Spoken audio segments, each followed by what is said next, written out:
Bonjour à tous. Si vous ne l'avez pas encore fait, prenez vos polycopiés de géométrie vectorielle et ouvrez-les à la page 41. Dans cette vidéo, nous allons affronter l'exemple 4. Dans cet exemple, nous avons deux points A et B de l'espace. Nous voulons déterminer deux points qui se trouvent sur la droite AB et qui sont situés à une distance de 2 du point A. Pour cet exemple, nous allons nous aider avec un schéma de travail. Je vous conseille de vous aider avec un schéma chaque fois que vous en avez la possibilité. Un schéma peut être très utile pour comprendre une question et pour pouvoir résoudre un exercice. Dans la suite, nous allons appeler C1 et C2 les points que nous voulons déterminer.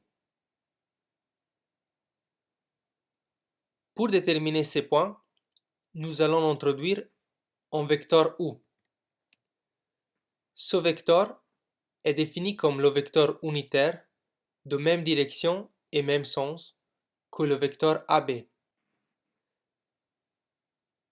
Pour déterminer les composantes du vecteur U, nous pouvons utiliser l'exemple 2, dans lequel nous avons déjà calculé les composantes du vecteur AB et sa norme.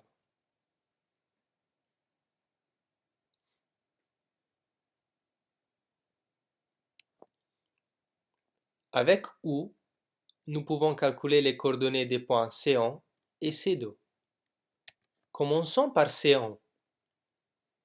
Regardez le schéma de travail. Les vecteurs AC1 et U ont la même direction et le même sens. En outre, la norme de AC1 est égale à la distance entre A et C1, qui est égale à 2, qui est 2 fois la norme de U. Ceci signifie que le vecteur AC1 est égal à 2 fois le vecteur U. Nous pouvons donc calculer les composantes de ce vecteur.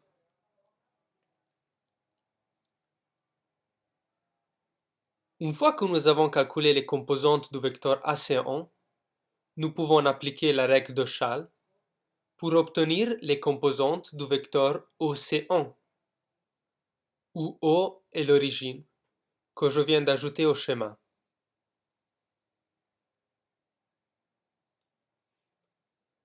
En se rappelant que les composantes du vecteur OC1 sont égales aux coordonnées de point C1, nous pouvons conclure cette première partie de l'exemple.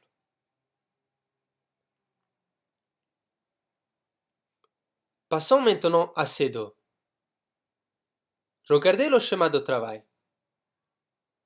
Les points A, C1 et C2 se trouvent sur la même droite. Ils sont donc alignés. En outre, la distance entre A et C1 est égale à la distance entre A et C2. Nous pouvons donc déduire que les vecteurs AC1 et AC2 ont la même direction, la même longueur, mais sont de sens opposés.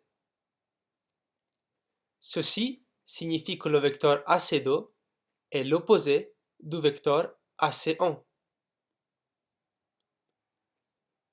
Nous pouvons donc calculer les composantes du vecteur AC2.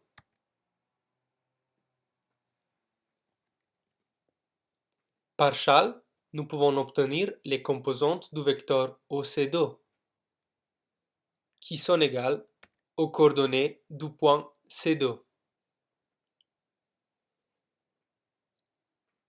Vous pouvez maintenant mettre la vidéo en pause et recopier tout ça dans vos polycopiés.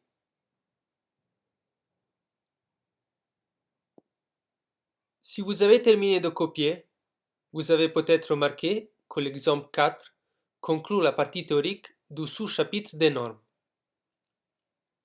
Vous pouvez maintenant terminer tous les exercices de ce sous-chapitre. Merci beaucoup et à la prochaine vidéo.